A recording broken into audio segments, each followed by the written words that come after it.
Segunda de Reis 6, a partir do versículo 8. Eu vou ler até o 17, mas eu vou pontuar versículo por versículo.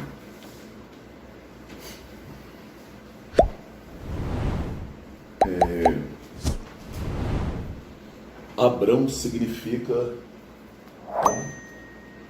Pai de muitos. Não. Abrão? Abrão. Pai de muitos. E Abraão... Pai de muitos também. Agora você imagina você indo lá visitar o Abraão. Aí quando você chega na casa do Abraão, tá só Abraão e Sara. Aí você chega lá, e aí, pai de muitos? Como é que você... desculpa. Pai de multidões. Como é que você tá? Parece que é incompatível algumas coisas que Deus nomeia, que Deus declara, para o que Ele mostra ali naquele momento. E eu tenho meditado muito, principalmente hoje, nesse dia de hoje, nisso. Eu gosto de falar muito que a gente não pode andar pelo que a gente vê, mas aprender a andar pelo que a gente crê, parar de enxergar as coisas que humanamente estão diante dos nossos olhos e aprender a olhar segundo o que os céus está estabelecendo. Mas falar isso é tão bonito, né? É uma pregação assim fantástica, né? Mas é quando chega a oportunidade de você colocar isso aqui em prática, é igual quando o Senhor chega e diz que quando alguém te esbofetear uma face, você vai lá e oferece a outra, né? Muito bonito do versículo, mas na prática mesmo a mão está subindo, a gente acha uma faca, pede até emprestado uma espada de Pedro para cortar a orelha de alguém, mas quer resolver segundo a nossa ótica, segundo o nosso querer. E Deus deu um grito dentro do meu coração hoje, e eu lembrei desse texto na segunda-feira, sentado à mesa, e eu quero partilhar um sussurro desse grito e esse texto. Eu não sei, dependendo da Bíblia aí, nessa epígrafe que está em cima está escrito assim: Eliseu adivinha os conselhos do rei da Síria. Da senhora está assim, tá? Não, é assim, Eliseu e os sírios. Ah, tá. Então, Segunda de Reis 6? a partir do versículo 8. Aí tem uma epígrafezinha. O exército arameu é ferido de cegueira. A partir do versículo 8, já conta daí? Segunda de Reis 6. Mas tem umas versões que ele coloca uma epígrafe assim, como se Eliseu fosse adivinho, sabe? Mas vamos lá. Versículo 8. O rei da Síria fazia guerra a Israel e consultou seu servo, dizendo: em tal e tal lugar estará o meu acampamento. Então, a primeira coisa que eu aprendo nesse versículo é exatamente isso. Primeiro, o fato do exército da Síria ter se levantado contra Israel em guerra não dá o direito de Israel ir a uma guerra contra o rei e o exército da Síria. Israel tem Deus. Israel tem alguém que o governe. Então, se espera para ver o que Deus vai querer. Não é porque alguém está se levantando em guerra contra nós que a gente vai lá e se arma e vai contra o que está vindo contra a gente, com guerra também. E ele então, o rei, arma então o seu acampamento em um caminho a qual ele tinha certeza que o povo de Deus ia passar por aquele caminho. E aí o versículo 2 diz: mas o homem de Deus enviou ao rei de Israel, dizendo: guarda-te de passarem por tal e tal lugar, porque os sírios desceram ali. Por isso o rei de Israel enviou aquele lugar, de que o homem de Deus lhe dissera, e de que tinha avisado, e se guardou ali, não uma e nem duas vezes. Então Deus tem um caminho para o seu povo, e o caminho que Deus tem para o povo é o caminho de Deus. Ponto final. O inimigo descobriu que o povo de Deus tinha um caminho, e armou uma cilada com o povo de Deus no caminho que Deus tinha estabelecido para o seu povo. Ponto. Deus então avisou para o profeta, avisar para o povo não passar por aquele caminho, por mais que aquele caminho fosse de Deus, porque o inimigo tinha armado uma cilada para o povo no caminho que Deus estabeleceu para que seu povo passasse. O povo sair do caminho de Deus sem a orientação de Deus é se desviar, é desobedecer. Mas quando Deus pede para que aquele caminho não seja visitado pelo seu povo, é como um outro versículo diz, que Deus tem um novo e vivo caminho para que a gente ande. Aonde é que está o livramento? Quando nós obedecemos a Deus. Se eu sou um cara bem religioso, eu vou falar: calma lá, esse profeta deve estar errado, porque Deus foi quem estabeleceu esse caminho. Por que agora esse profeta vem com essa conversa que eu tenho que mudar o caminho? E aí o bacana é que o texto diz que não foi nenhuma e nem duas vezes que isso aconteceu. E aí, o rei da Síria então mandou montar o acampamento lá. E aí eu já vivi muito mudança, eu sei o que é isso. Se estabeleceu aqui esse lugar, e aí a gente compra móveis para cá, vai sair desse lugar, vai para um outro lugar, o móvel que foi colocado na medida dessa parede não encaixa na outra parede. Daqui a pouco o parafuso que tinha tanto, está faltando um, e ainda monta e desmonta acampamento. Daqui a pouco o inimigo já não tem mais o que fazer, vai ter que começar, tá reciclando o equipamento de tanto monta e desmonta para poder pegar o povo de Israel no meio daquela cilada. E aí o versículo segue: então se turbou com esse incidente o coração do rei da Síria, e chamou os seus servos e lhe disse: não me farei saber quem dos nossos é pelo rei de Israel? Então o rei da Síria convoca todo mundo, tem um traidor aqui dentro. Tem alguém aqui dentro que está externando os nossos planos e anunciando o rei de Israel para que eles não passem lá. E aí eu fico imaginando a ousadia desse cidadão que levanta a mão no meio dessa reunião e fala: Senhor, eu tenho uma solução para isso aqui. Versículo 7.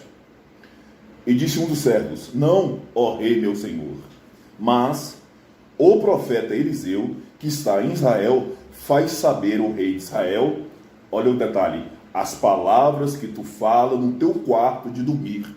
Ele não fala o que nós estamos conversando aqui na reunião, ele não fala o que os seus chamam generais para poder chegar na mesa, mas aquilo que está o senhor e a sua esposa no quarto de dormir, o profeta lá revela e chega e fala com o rei. Então, toda a estratégia do inimigo, que tinha se preparado para poder derrubar toda uma nação, se volta agora contra uma pessoa. E olha como é que é interessante. E ele disse: vai ver onde ele está, para que envie e mande trazê-lo. E fizeram isso saber, dizendo: eis que está em Dotã. Então enviou para lá cavalos e carros e um grande exército. Então enviou para lá cavalos e carros e um grande exército. Preste bem atenção. Quando o rei quis atacar a nação de Israel, ele montou um acampamento pessoal para poder pegar o povo no meio do caminho. Mas quando se descobriu que o fato de o inimigo não conseguir sucesso naquela guerra diz respeito a um homem que ora, o inimigo então investe um pouco mais pesado do que para poder pegar toda uma nação. Para a nação de Israel, o acampamento. Mas até porque o acampamento já foi destruído, mas como diz respeito a alguém que ora, prepare então carros, cavalos e um grande exército e vamos lá resolver o problema com esse homem. Não é levante um general daqui e mande ele lá resolver. Então, o que nós aprendemos aqui? É que a oração de um pode livrar uma nação. E isso é um fato. Um outro fato que nós aprendemos aqui é que o céu sabe onde é a casa daquele que ora. E o inimigo também sabe onde mora aquele cidadão que ora. E quando o inimigo que quer alcançar a nação não logra êxito porque tem alguém que ora, ele não investe com a mesma força que ele operou contra a nação. Ele triplica, a grosso modo, por assim dizer, para poder atacar a casa daquele que ora. Seguimos no texto? Os quais chegaram de noite e cercaram a cidade. Eu tenho uma versão em espanhol que diz que cercou a casa. E uma outra tradução em português mesmo está dizendo que cercou, que Eliseu e os seus servos estavam cercados. Né? O servo do homem de Deus se levantou muito cedo e saiu, e eis que um exército tinha cercado a cidade, com cavalos e carros. Então seu servo lhe disse: ai, meu senhor, que faremos? E o Eliseu responde essa pergunta sem responder, e isso aqui me marcou muito no dia de hoje. Que faremos? A primeira reflexão que eu trago aqui nessa pergunta é: não faça nada. Não tem o que fazer aqui. O profeta está dentro dessa casa, ele está dentro desse ambiente. O profeta é um homem que ora. É esse menino que precisa se adequar ao processo da oração do profeta. Não tem o que fazer. E em muitos momentos da nossa vida, o Senhor está pedindo tão somente que você não faça nada. Mas desde criança nós somos treinados a fazer, faz. Deus manda a gente quietar e a gente vai lá e faz. E aqui a primeira lição é essa: não faça. A segunda lição é: não saia ou não fuja. Porque a saída de quem sai dessa casa ou dessa cidade, a porta de saída para quem está saindo, pode ser a porta de entrada para que o inimigo entre. Então não saia. Tenha equilíbrio, tenha serenidade e tranquilidade no Deus que você serve. Não faça nada e não saia, porque a sua saída pode sinalizar uma porta de entrada para que o inimigo entre. Ter equilíbrio, ter tranquilidade em Deus nesse momento. O profeta então diz assim: não temas, porque mais são os que estão conosco é 2, do que os que estão com eles. Aí o menino, o aprendiz de profeta, está lá: agora você foi longe demais. Aqui dentro tem 2. Eu olho em volta, não tem ninguém aqui com a gente. Lá fora tem um grande exército. E você está dizendo que nós 2 temos companhia superiores a tudo isso que está vendo no bate. E aqui serve a pressão. E aqui serve o problema. E aqui serve a ventania. Eu recebi um versículo do meu pastor hoje, ele falou assim. Eu comentei uma situação para ele, filho, esse vento é só para saber se você vai quebrar ou você vai espalhar sementes. Daqui a 5 meses a gente conversa e você me diz o que foi que aconteceu. Sim, vamos quebrar ou espalhar sementes. Então, essa pressão aqui, ela é de vital importância para esse menino. Porque foi esse menino que abriu a porta e viu o exército que tinha cercado a cidade ou que tinha cercado a casa. Mas a pergunta que você tem que fazer: se o exército veio de noite, estava todo mundo dormindo, ninguém viu a aproximação daquele exército, por que ele não entrou na casa? Porque tem um outro versículo que diz que nós temos anjo ao nosso redor e o inimigo tem que ficar sempre ao redor. Por que ele não chegou na casa? Porque entre a casa e o exército inimigo, onde eles pararam, tem algo ali. Amém. O fato é que o menininho não viu. Então essa pressão, essa dificuldade, esse vento que balança, é para poder clarear a visão desse menino. Para ele não aprender a olhar pelo que ele está vendo aqui, mas ele precisa ter uma visão do alto, uma visão do céu, para que seja revelado e glorificado o Deus extraordinário que está cuidando não somente da nação, mas a nação só é cuidada porque tem um profeta que ora naquele lugar. Glória a Deus. As famílias daquela nação só estão preservadas porque tem um homem que ora naquele lugar. E se Deus desviou toda aquela rota para poder cuidar da nação, acredita que ele não vai cuidar do profeta que está orando para que a nação seja livrada? O fato é que, quando Deus quer livrar a nação, ele faz isso de forma pública, para que todas as outras nações vejam que aquela nação tem um Deus poderoso. Mas a vida do profeta é uma vida de quem vive em segredo, em secreto, em oculto. E se Deus não quiser revelar, ele não revela, ponto final. Então essa pressão que está sobre essa cidade, sobre essa casa, ela tem um propósito, ela tem um significado. Pegar esse menino e adequar a visão desse menino com a visão do profeta, que enxerga muito bem o que está acontecendo ali dentro. E aí o texto segue. E orou Eliseu e disse: Senhor, peço-te que lhe abra os olhos para que veja. E o Senhor abriu os olhos do moço e viu. Então o menino abriu a porta, foi lá fora e viu um grande exército cercando. Depois da oração do profeta, ele vai lá e olha, abre a porta, ele, eita, melhorou a visão. Só que não chegou porque ele viu. Antes dele ver, já estava lá, porque Deus se antecipa em tudo. Então, quando Deus disse que ele era, falando do Abraão, um pai de multidões, se nós chegássemos na tenda de Abraão, a gente ia dar risada de Deus. Não dá para acreditar que esse velhinho, pilha fraca, vai conseguir resolver alguma coisa. Mas, se a gente aprende a olhar segundo a ótica de Deus, Deus tem razão. Não é o que o menino está vendo, é o que ele não viu. E a pressão, a dificuldade momentânea, e aí vale lembrar do outro versículo, que essa leve e momentânea tribulação não vai ser comparada com a glória que há de vir. Então, essa leve e momentânea tribulação, nesse momento, serviu para que o menino olhasse, visse, enxergasse que os céus cuidam da casa daquele profeta de uma forma sobrenatural e extraordinária. E a atenção da nação foi desviada para levar, então, a casa daquele profeta.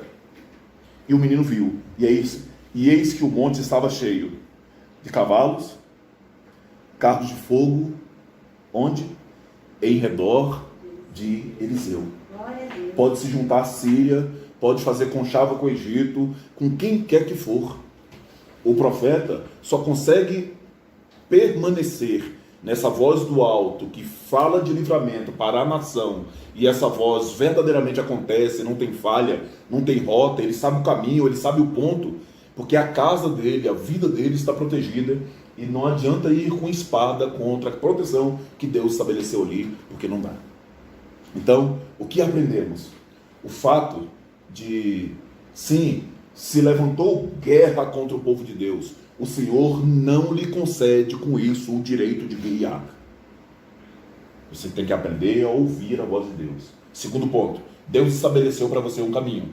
E o caminho que Deus te deu, é o caminho de Deus. Mas não significa que Deus não tenha um novo e vivo caminho para que você possa passar por ele. E andando em obediência ao novo e vivo caminho de Deus, vai destruindo, vai aniquilando o acampamento do inimigo que está se levantando contra a nação. Mas isso é tão somente para quem obedece. Então não se preocupe quando você abrir a porta de madrugada e ver que um grande exército se estabeleceu ali. Que uma grande dificuldade foi colocada ali naquele lugar, naquele momento. A nossa oração tem que ser: Senhor, abra os meus olhos. Não faça nada. Não tente fugir, porque fugir disso vai abrir uma porta. A sua porta de saída pode ser a porta de entrada para o inimigo, na casa, na cidade, na família, no ministério, por aí vai. Senhor, me mostra. Me mostra. Essa pressão, ela deve ser até comparada com aquela lata de leite condensado que a gente coloca na panela de pressão no meio do feijão. Leite condensado é bom, mas aquele doce de leite, depois da pressão, é um negócio fora do comum. A embalagem é a mesma. A marca, a gente tira o rótulo, mas sabe qual é. Mas quando a gente chega a colher nele, a gente vê que o interior, depois da pressão, depois daquela dificuldade, depois que não tem como, porque se você é uma lata e você está dentro da panela de pressão, você não tem como abrir ela de dentro para fora. Se alguém de fora não abrir ela para você, não tem como. Altera o interior. Altera a percepção. Não tem como a partir dessa visão ser a mesma pessoa. Não tem como a partir dessa oração não caminhar com a sua oração para esse ponto. Não tem como a partir do que se vê aqui de espiritual ficar com medo dessas coisas momentâneas e físicas que têm aparecido e que têm se apresentado diante de nós. Então sim, quem olha para muitas situações do nosso dia a dia é como Abraão. É um pai de multidão que não tem filho nenhum aqui. A gente tem até que fazer um meme, uma piada, alguma coisa do tipo. Mas a partir do momento que a gente enxerga, segundo olhar de quem verdadeiramente ora, de quem verdadeiramente está estabelecido em Deus, aí nós vamos enxergar o que eu gosto de insistentemente de chamar de realidade. Porque o real continua a ser o espiritual. Nós não passamos de sombra, nada mais, nada menos do que sombra. Então estamos em guerra. Glória a Deus por isso. O Senhor tem nos livrado e tem nos dado a oportunidade até de ter noites de sono tão boas quanto essa de Eliseu, que um exército se movimenta aqui para o lado e a gente nem percebe pela experiência e pela confiança que nós temos nesse Deus extraordinário que nos guarda e que verdadeiramente nos protege.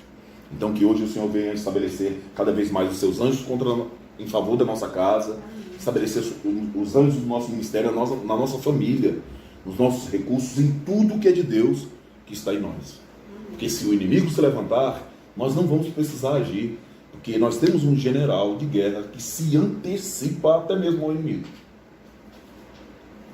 para que, além dos livramentos, ele nos permita continuar servindo e confiando nesse Deus extraordinário, de graça e de amor que só Ele é. Amém?